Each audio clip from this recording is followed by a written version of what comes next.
안녕하세요, 여러분. 오늘 여러분과 나누고 싶은 이야기가 있습니다. 제가 28년 전 처음 엄마가 되었을 때의 일입니다. 갓 태어난 아들을 품에 안고 이런 다짐을 했습니다. 이 아이만큼은 내가 제대로 키우겠다. 좋은 엄마가 되겠다. 그때는 정말 자신감에 차 있었습니다. 아들은 정말 순한 아이였습니다. 밤에 잘 자고 잘 먹고 잘 웃었습니다. 어린이집 선생님들도 항상 칭찬해 주셨고 초등학교 때도 모범생이었습니다. 성적도 좋았고 친구들과도 잘 어울렸습니다. 그때까지만 해도 저는 제가 정말 좋은 엄마라고 생각했습니다. 우리 아들은 참 잘 키웠다. 이런 소리를 주변에서 많이 들었습니다. 교회에서도 집사님, 아드님 정말 모범적이에요 라는 말을 자주 들었습니다. 그럴 때마다 마음이 뿌듯했습니다. 하나님께도 감사했습니다. 중학교, 고등학교 시절에도 큰 탈 없이 지나갔습니다. 물론 사춘기 때 조금 반항적인 모습도 있었지만 그래도 크게 걱정할 정도는 아니었습니다. 공부도 열심히 했고 대학도 좋은 곳에 들어갔습니다.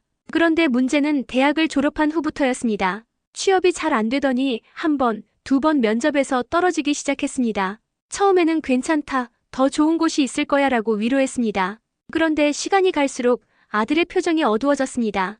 반년이 지나고 1년이 지나도 취업이 안 되었습니다. 그러면서 아들이 조금씩 변하기 시작했습니다. 집에서도 말수가 줄어들었고 방에만 있으려 했습니다. 가끔 나와서 밥을 먹을 때도 말없이 급하게 먹고 들어가 버렸습니다. 아들아, 무슨 일 있니? 엄마랑 얘기하자 이렇게 말해도 괜찮아요. 엄마라고 하며 문을 닫아버렸습니다. 그때부터 제 마음에도 걱정이 싹 트기 시작했습니다. 혹시 여러분 중에도 성인이 된 자녀 때문에 마음이 무거우신 분들이 계실까요? 그런 분들이라면 제 마음을 이해하실 것 같습니다. 아이가 어릴 때는 아프면 병원에 데려가고 배고프면 밥을 해주면 됐는데 커서는 어떻게 도와줘야 할지 모르겠더라고요. 그때부터 제가 본격적으로 기도하기 시작했습니다. 사실 그전까지는 형식적인 기도가 많았습니다. 식사 기도, 주일 예배 때 하는 기도 정도였는데 이때부터는 정말 간절하게 기도하기 시작했습니다. 그런데 시간이 갈수록 상황은 더 나빠졌습니다. 아들이 2년째 취업 준비를 하고 있는데도 소식이 없었습니다. 그러더니 어느 날부터 아예 나오지 않기 시작했습니다. 하루 종일 방에만 있고 밤에만 슬그머니 나와서 냉장고에서 뭔가 꺼내 먹고 들어갔습니다. 아들아, 밥이라도 같이 먹자라고 해도 배 안 고파요라고 하며 피했습니다. 가끔 방문을 열어보면 컴퓨터만 하고 있었습니다. 게임을 하는 건지 뭘 하는 건지 알 수가 없었습니다. 그러던 어느 날 남편과 큰 소리로 다툰 적이 있습니다. 남편이 이제 그만 좀 재촉해라. 애가 스트레스 받잖아라고 했는데 저는 그럼 언제까지 이러고 있을 건데요? 라고 맞받아쳤습니다. 그 소리를 들었는지 아들이 방에서 나와서 시끄럽게 하지 마세요. 라고 소리쳤습니다. 그리고는 현관문을 쾅 닫고 나가버렸습니다. 밤늦게까지 들어오지 않아서 얼마나 걱정했는지 모릅니다. 그날 밤 저는 정말 많이 울었습니다. 내가 뭘 잘못했을까? 아들을 어떻게 키웠길래 이렇게 됐을까? 자책감이 밀려왔습니다. 28년 동안 최선을 다해 키웠다고 생각했는데 이런 결과를 보니 제가 정말 무능한 엄마인 것 같았습니다. 교회에서도 점점 얼굴을 들기 어려웠습니다. 다른 집사님들이 아드님 취업 잘 되셨어요? 라고 물어보면 아직이요라고 대답하기가 부끄러웠습니다. 특히 같은 또래 자녀를 둔 어머니들이 우리 아들 대기업 들어갔어요. 우리 딸 공무원 됐어요 라고 하는 소리를 들으면 가슴이 찢어지는 것 같았습니다. 그러면서 하나님께 이런 기도를 드렸습니다. 하나님, 제가 뭘 잘못했나요? 왜 우리 아들만 이런 시련을 당해야 하나요? 다른 집 아이들은 다 잘 되는데 왜 우리 아들만 이렇게 고생해야 하나요? 솔직히 그때는 하나님을 원망했습니다. 20년 넘게 교회 다니면서 충성했는데 왜 이런 고난을 주시나요? 라는 마음이었습니다. 새벽 기도도 빠지지 않고 나갔고 11조도 빠뜨린 적이 없었는데 왜 이런 답답한 상황이 계속되는지 이해할 수 없었습니다. 그러던 중에 더 충격적인 일이 일어났습니다. 아들이 집에서 가져간 돈이 있다는 걸 알게 된 것입니다. 서랍에 넣어둔 용돈이 없어진 것을 남편이 발견했습니다. 처음에는 믿고 싶지 않았습니다. 우리 아들이 그럴 리 없다고 생각했습니다. 하지만 며칠 후 또다시 돈이 없어졌습니다. 이번에는 제가 직접 확인했습니다. 아들 방에 들어가서 혹시 엄마 돈 가져갔니? 라고 물어봤더니 아들이 얼굴을 붉히면서 잠깐 빌려 쓴 거예요 라고 했습니다. 뭐 했어야 하는데? 라고 물어봤더니 친구들이랑 만나는데 필요해서요 라고 했습니다. 그때는 친구들 만나는데 돈이 필요했구나라고 생각하고 넘어갔습니다. 하지만 그 일이 반복되기 시작했습니다. 일주일에 한두 번씩 돈이 없어졌습니다. 그럴 때마다 아들에게 물어보면 죄송해요. 필요한 일이 있어서요라고 했습니다. 구체적으로 뭐에 쓰는지는 절대 말하지 않았습니다. 그러던 어느 날 남편이 아들과 진지하게 대화를 해보자고 했습니다. 세 사람이 거실에 앉아서 이야기를 했는데 아들이 갑자기 울기 시작했습니다. 아빠, 엄마 죄송해요. 제가 너무 못된 놈인 것 같아요. 이렇게 살아서 뭐해요. 차라리 죽는 게 낫겠어요. 그 말을 듣는 순간 가슴이 철렁 내려앉았습니다. 제가 낳고 키운 아들이 죽고 싶다고 하는 것을 듣는 부모의 마음을 아시겠어요? 세상이 무너지는 것 같았습니다. 그날 밤 저는 정말 간절히 기도했습니다. 하나님, 제발 우리 아들 좀 도와주세요. 이 아이가 잘못길로 빠지지 않게 해주세요. 제가 어떻게 해야 할지 모르겠어요. 정말 도와주세요. 위대한 설교자 찰스 스펄전은 기도하는 것을 배우고 싶다면 고난을 당해보라고 했습니다. 정말 그랬습니다. 그때까지 제가 드린 기도는 기도가 아니었던 것 같습니다. 진짜 기도는 그때부터 시작된 것 같습니다. 혹시 여러분도 저처럼 자녀 때문에 마음이 아프신 적이 있으시다면 댓글에 아멘 함께 기도해요라고 써주세요. 서로 기도로 격려해드리겠습니다. 그 일이 있은 후 저는 정말 절망적이었습니다. 아들의 상태는 더 나빠졌습니다. 하루 종일 방에만 있고 가끔 나와도 눈을 마주치려 하지 않았습니다. 밥도 제대로 안 먹고 씻지도 않았습니다. 며칠씩 같은 옷을 입고 있을 때도 있었습니다. 더 심각한 것은 이상한 친구들과 어울리기 시작했다는 것입니다. 전화가 자주 오는데 목소리가 거칠고 예의가 없는 사람들이었습니다. 야, 나와라고 하면 아들이 급하게 나가버렸습니다. 그러면서 집에서 가져가는 돈의 액수도 점점 커졌습니다. 처음에는 10,000원, 20,000원이었는데 나중에는 10만 원, 20만 원씩 가져갔습니다. 도대체 그 돈으로 뭘 하는지 알 수가 없었습니다. 어느 날 남편이 아들을 따라가 봤습니다. 그랬더니 유흥업소 근처에서 이상한 사람들과 만나고 있더라는 것입니다. 남편이 돌아와서 그 얘기를 해줄 때 정말 하늘이 무너지는 것 같았습니다. 여보, 우리 아들이 도박을 하는 것 같아요. 그래서 돈이 자꾸 필요한 것 같아요. 도박이라는 말을 듣는 순간 머리가 하얘졌습니다. 설마 우리 아들이 그럴 리 없다고 생각했는데 모든 상황이 그것을 가리키고 있었습니다. 그날 밤 아들이 들어오기를 기다렸습니다. 새벽 2시가 넘어서야 들어왔는데 술 냄새가 심하게 났습니다. 아들아, 엄마랑 얘기 좀 하자라고 했더니 내일요. 지금 피곤해요라고 하며 방으로 들어가 버렸습니다. 다음 날 점심때 아들을 불러서 앉혔습니다. 아들아, 엄마가 물어보는 거에 정직하게 대답해 줄 수 있니? 혹시 도박하니? 아들이 잠깐 당황하더니 무슨 소리예요? 엄마가 왜 그런 말을? 라고 했습니다. 그런데 눈을 못 마주치더라고요. 그 모습을 보니 확신이 들었습니다. 아들아, 엄마를 속이지 마라. 지금까지 집에서 가져간 돈이 다 어디 갔는지 엄마가 다 안다. 제발 솔직하게 말해달라. 그제서야 아들이 무릎을 꿇고 울기 시작했습니다. 엄마, 죄송해요. 처음에는 정말 조금만 하려고 했어요. 돈 좀 따서 용돈도 만들고 취업 자금도 마련하려고 했어요. 그런데 자꾸 잃게 되니까 본전 생각에 더하게 되더라고요. 그 고백을 듣는 순간 정말 숨이 막혔습니다. 제가 28년 동안 키운 아들이 도박에 빠져서 집안 돈을 훔쳐가며 도박을 하고 있었다는 사실을, 그것도 이렇게 늦게 알게 되었다는 것이 너무 충격적이었습니다. 얼마나 잃었니? 라고 물어봤더니 정확히는 모르겠는데 아마 500만 원 정도 될 것 같아요 라고 했습니다. 500만 원이라는 금액을 듣는 순간 정말 현기증이 났습니다.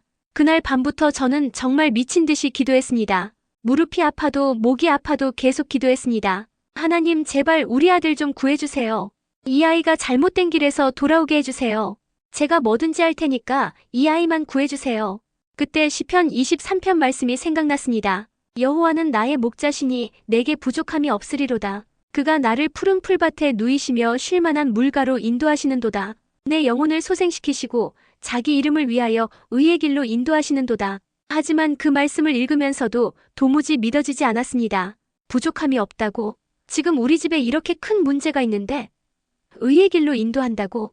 우리 아들은 지금 완전히 잘못된 길로 가고 있는데? 그런 생각이 들면서 하나님께 따졌습니다. 하나님, 성경에 이렇게 써 있는데 왜 우리 집은 이 모양이에요? 제가 뭘 잘못했다고 이런 고생을 시키시는 거예요? 다른 집은 다 잘 사는데 우리 집만 왜 이래요? 마틴 루터는 기도는 만사의 열쇠이다라고 했는데 저는 그때 정말 그 열쇠로 하늘 문을 두드렸습니다. 아니, 거의 부수려고 했다고 해야 맞을 것 같습니다. 어느 날 새벽 혼자 교회에 나가서 기도했습니다. 아무도 없는 성전에서 정말 목이 터져라 기도했습니다. 하나님, 정말 계시는 거예요? 제 기도 들으시는 거예요? 왜 아무 응답이 없어요? 제가 어떻게 해야 해요? 그렇게 울면서 기도하고 있는데 갑자기 마음속에 이런 음성이 들렸습니다. 딸아, 내가 지금 얼마나 아픈지 내가 안다. 하지만 이것도 내가 허락한 일이다. 너는 지금 진짜 기도를 배우고 있다. 아들을 내게 맡겨라.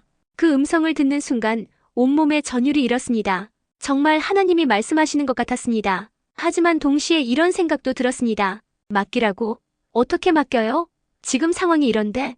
하지만 그날부터 조금씩 마음이 달라지기 시작했습니다. 그전까지는 제가 뭔가 해결해 보려고 안간힘을 썼는데 이제는 정말 하나님께 맡기는 기도를 드리기 시작했습니다. 하나님, 제가 할 수 있는 건 아무것도 없습니다. 이제 정말 주님께 맡깁니다. 주님이 원하시는 대로 해주세요. 다만 이 아이가 망하지 않게만 해주세요. 그런 기도를 드리기 시작한 지 며칠 후에 정말 기적 같은 일이 일어났습니다. 그렇게 절망적으로 기도하던 어느 날 아침이었습니다. 아들이 방에서 나와서는 엄마, 저 상담받고 싶어요 라고 했습니다. 처음에는 제가 잘못 들은 줄 알았습니다. 그동안 상담을 받아보자고 그렇게 말해도 절대 듣지 않던 아이가 스스로 상담을 받겠다고 한 것입니다. 정말이니? 뭔 마음이 바뀌었니? 이렇게 물어봤더니 어젯밤에 정말 무서운 꿈을 꿨어요. 제가 도박장에서 돈을 다 잃고 나서 아무도 도와주는 사람이 없어서 거리에서 혼자 우는 꿈이었어요. 그런데 꿈에서 하나님이 나타나셔서 이제 그만하고 집으로 돌아가라고 하시더라고요. 그 말을 듣는 순간 온몸에 소름이 돋았습니다. 제가 그렇게 간절히 기도한 것을 하나님이 들으셨구나 하는 생각이 들었습니다.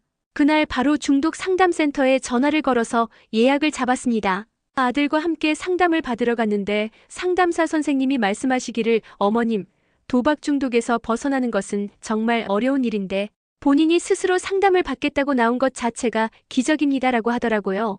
상담을 받기 시작하면서 아들이 조금씩 변하기 시작했습니다. 처음에는 하루 한 번씩 상담을 받았는데 상담을 받고 올 때마다 표정이 조금씩 밝아졌습니다. 그리고 아들이 저에게 이런 말을 했습니다. 엄마, 제가 지금까지 정말 죄송했어요. 엄마가 얼마나 걱정했을지 이제야 알겠어요. 앞으로는 정말 잘할게요. 그 말을 듣고 얼마나 눈물이 났는지 모릅니다. 그동안 제가 얼마나 이 말을 듣고 싶어 했는지요. 상담을 받은 지 한 달 정도 되었을 때 아들이 또 다른 결심을 했습니다. 엄마, 저 다시 취업 준비할게요. 이번에는 정말 제대로 해볼게요. 하지만 솔직히 그때도 반신반의였습니다. 그동안 실망을 너무 많이 당해서 쉽게 믿어지지 않았습니다. 그런데 이번에는 정말 달랐습니다. 아들이 매일 아침 일찍 일어나서 도서관에 나갔습니다. 저녁에 돌아와서는 제게 오늘 뭘 공부했는지 이야기해줬습니다. 그런 아들의 모습을 보니 정말 기특하고 고마웠습니다. 그리고 더 놀라운 것은 아들이 교회에 나가겠다고 한 것입니다. 그동안 교회 가자고 해도 절대 안 가던 아이가 스스로 교회에 가겠다고 했습니다. 엄마, 저도 하나님께 기도드리고 싶어요. 제가 이렇게 변할 수 있게 해주신 분이 하나님인 것 같아요. 정말 감격스러웠습니다. 그동안 제가 얼마나 아들이 교회에 나오기를 바랐는지 모릅니다. 첫 주일에 아들과 함께 교회에 갔는데 목사님이 설교 말씀을 하시는 도중에 아들이 울기 시작했습니다. 옆에서 보니까 정말 진심으로 회개하는 모습이었습니다. 예배가 끝난 후에 아들이 저에게 말했습니다. 엄마, 오늘 하나님이 제게 말씀하신 것 같아요. 내가 지금까지 잘못 살았지만 이제부터 새로운 마음으로 살아라고 하시는 것 같았어요. 그 말을 듣고 저도 울었습니다. 정말 하나님이 우리 아들을 새롭게 만들어주고 계시는구나 하는 생각이 들었습니다. 그리고 놀라운 일이 계속 일어났습니다. 아들이 취업 준비를 시작한 지 석 달 만에 면접 기회를 얻었습니다. 그리고 그 면접에서 합격했습니다. 그것도 아들이 정말 가고 싶어 했던 회사였습니다. 합격 소식을 들었을 때 정말 온 가족이 기뻐서 울었습니다. 아들이 저를 껴안으면서 엄마 정말 감사해요. 엄마가 저를 위해 기도해줘서 이런 기회를 얻을 수 있었던 것 같아요 라고 했습니다. 그때 로마서 8장 28절 말씀이 생각났습니다. 우리가 알거니와 하나님을 사랑하는 자, 곧 그의 뜻대로 부르심을 입은 자들에게는 모든 것이 합력하여 선을 이루느니라. 정말 그 말씀대로였습니다. 그동안 너무 힘들고 절망적이었던 모든 일들이 결국은 우리 아들을 변화시키고 우리 가족을 더욱 하나 되게 만드는 과정이었던 것입니다. 아들이 직장에 다니기 시작한 후에도 놀라운 변화가 계속되었습니다. 도박은 완전히 끊었고 교회도 빠지지 않고 나왔습니다. 그리고 자기가 가져갔던 돈을 조금씩 갚기 시작했습니다. 엄마, 제가 가져간 돈 다 갚을 때까지 용돈도 안 쓸게요. 정말 죄송해요. 그런 아들을 보면서 정말 감사했습니다. 돈이 문제가 아니라 아들이 이렇게 바른 마음을 가지게 된 것이 너무 고마웠습니다. 그리고 가장 놀라운 것은 아들이 저에게 이런 말을 한 것입니다. 엄마, 제가 힘들 때 포기하지 않고 저를 위해 기도해줘서 정말 감사해요. 엄마의 기도가 제 인생을 바꿨어요. 이제 그 일이 있은 지 3년이 지났습니다. 아들은 지금 회사에서 인정받는 직장인이 되었습니다. 성실하게 일하고 동료들과도 잘 지냅니다. 무엇보다 신앙생활을 열심히 합니다. 교회에서 청년부 임원도 맡고 있고 새벽 기도에도 빠지지 않고 나옵니다. 가끔 아들이 저에게 이런 말을 합니다. 엄마, 그때 제가 정말 바닥까지 떨어져 봐서 좋았던 것 같아요. 그래야 정말 하나님이 누구신지 알 수 있었거든요. 그 말을 들을 때마다 정말 신기합니다. 그때는 그렇게 절망적이었는데 지금 와서 보니 모든 것이 하나님의 계획이었던 것 같습니다. 저도 그 과정을 통해서 많이 배웠습니다. 그전까지는 제가 좋은 엄마라고 생각했습니다. 아이를 잘 키우면 문제없이 클 거라고 생각했습니다. 하지만 그것은 제 착각이었습니다. 아이들은 결국 하나님이 맡겨주신 선물이지 제 소유가 아니라는 것을 깨달았습니다. 제가 아무리 잘 키워도 아이가 잘못된 길로 빠질 수 있고 제가 부족해도 하나님이 붙들어 주시면 바른 길로 갈 수 있다는 것을 배웠습니다. 잠언 22장 6절에서는 이렇게 말씀합니다. 마땅히 행할 길을 아이에게 가르치라. 그리하면 늙어서도 그것을 떠나지 아니하리라. 그전에는 이 말씀을 내가 잘 가르치면 된다는 뜻으로 이해했습니다. 하지만 지금은 다르게 이해합니다. 마땅히 행할 길은 하나님의 길이고 그 길을 가르치는 것도 중요하지만 결국 그 아이가 그 길을 선택하는 것은 하나님의 은혜라는 것을 깨달았습니다. 그래서 이제는 기도의 내용도 바뀌었습니다. 그전에는 하나님, 우리 아들 취업시켜주세요. 우리 아들 좋은 사람 만나게 해주세요.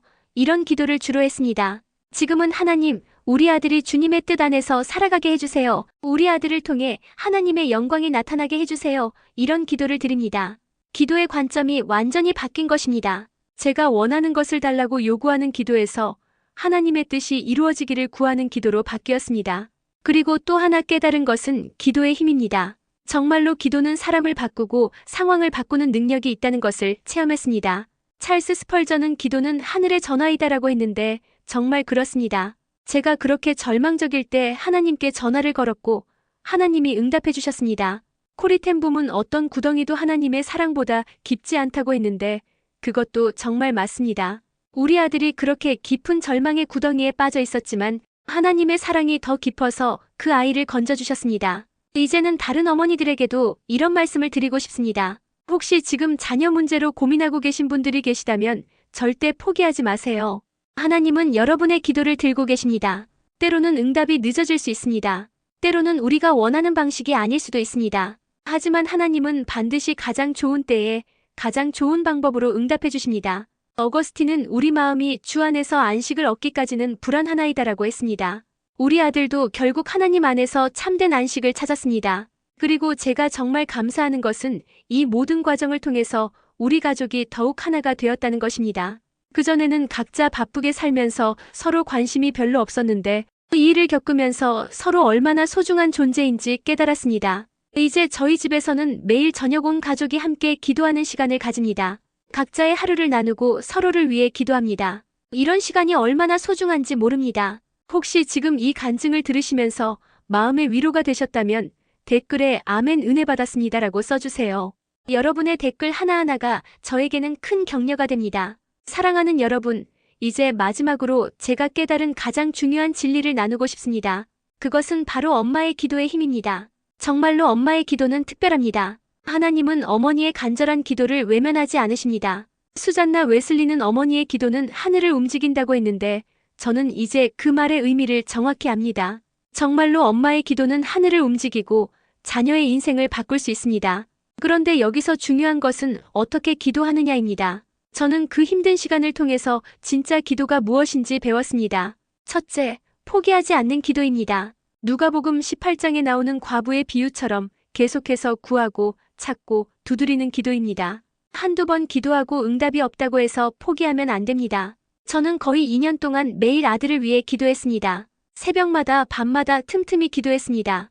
때로는 기도하다가 지쳐서 잠들기도 했습니다. 하지만 포기하지 않았습니다. 둘째, 내 뜻이 아닌 하나님의 뜻을 구하는 기도입니다. 처음에는 제가 원하는 것만 달라고 기도했습니다. 빨리 취업시켜주세요. 빨리 정상으로 돌아오게 해주세요. 하지만 그런 기도로는 한계가 있었습니다. 진짜 변화는 하나님의 뜻대로 해주세요라고 기도하기 시작했을 때부터였습니다. 제 계획이 아닌 하나님의 계획을 신뢰하는 기도, 그것이 진짜 기도였습니다. 셋째, 믿음으로 드리는 기도입니다. 마가복음 11장 24절에서 예수님은 그러므로 내가 너희에게 말하노니 무엇이든지 기도하고 구하는 것은 받은 줄로 믿으라. 그리하면 너희에게 그대로 되리라고 하셨습니다. 저는 상황이 아무리 절망적이어도 하나님이 반드시 응답해 주실 것을 믿고 기도했습니다. 눈에 보이는 현실은 절망적이었지만 믿음의 눈으로는 하나님의 역사하심을 보려고 노력했습니다. 넷째, 감사하는 기도입니다. 데살로니가전서 5장 18절에서는 범사에 감사하라. 이것이 그리스도 예수 안에서 너희를 향하신 하나님의 뜻이니라고 했습니다. 힘들 때일수록 감사할 제목을 찾으려고 노력했습니다. 하나님, 아들이 아직 살아있어서 감사합니다. 하나님, 아직 희망이 있어서 감사합니다. 하나님, 저를 통해 기도를 배우게 하셔서 감사합니다. 그리고 이제 저는 확신합니다. 정말로 엄마의 기도는 자녀를 변화시킵니다. 아무리 망가진 것 같은 자녀라도 어머니가 포기하지 않고 기도하면 하나님이 역사하십니다. 혹시 지금 이 간증을 듣고 계신 어머니들 중에 자녀 문제로 고민하고 계신 분들이 계시다면 제가 드리고 싶은 말씀이 있습니다. 첫째, 절대 포기하지 마세요. 상황이 아무리 절망적이어도 하나님은 포기하지 않으십니다. 하나님이 포기하지 않으시는데 우리가 먼저 포기할 수는 없습니다. 둘째, 자녀를 완전히 하나님께 맡기세요. 우리가 할 수 있는 것은 한계가 있습니다. 하지만 하나님이 하실 수 있는 일은 무한합니다. 정말로 맡기는 것, 그것이 해답입니다. 셋째, 기도의 내용을 바꾸세요. 내가 원하는 것이 아니라 하나님이 원하시는 것을 구하세요. 자녀가 성공하는 것보다 더 중요한 것은 자녀가 하나님과 올바른 관계를 맺는 것입니다. 넷째, 인내하세요. 하나님의 때가 있습니다. 우리가 원하는 때와 하나님의 때는 다를 수 있습니다. 하지만 하나님의 때가 가장 완벽한 때입니다. 마지막으로 민수기 6장 24절부터 26절까지 말씀으로 여러분을 축복하고 싶습니다. 여호와는 내게 복을 주시고 너를 지키시기를 원하며 여호와는 그의 얼굴을 내게 비추사 은혜 베푸시기를 원하며 여호와는 그 얼굴을 내게로 향하여 드사 평강 주시기를 원하노라. 혹시 이 간증이 여러분에게 힘이 되셨다면 댓글에 아멘 기도하겠습니다라고 써주세요.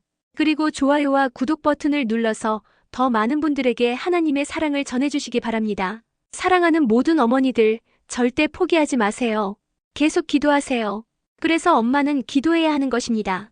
기도하는 엄마의 자녀는 반드시 하나님이 붙드십니다. 치유기도 사랑하는 하나님 아버지, 지금 이 영상을 보고 있는 모든 어머니들을 위해 기도합니다. 자녀 문제로 마음 아파하는 어머니들에게 위로와 희망을 주옵소서. 예수 그리스도의 이름으로 명하노니 모든 절망과 두려움은 떠나가고 믿음과 소망이 충만하게 하옵소서. 각자의 자녀들을 주님의 품에 안기게 하시고 올바른 길로 인도해 주시옵소서. 어머니들의 기도를 들으시고 반드시 응답해 주시옵소서. 예수님의 이름으로 기도합니다. 아멘. 여러분 모두 위에 하나님의 축복이 충만하기를 기도합니다. 감사합니다.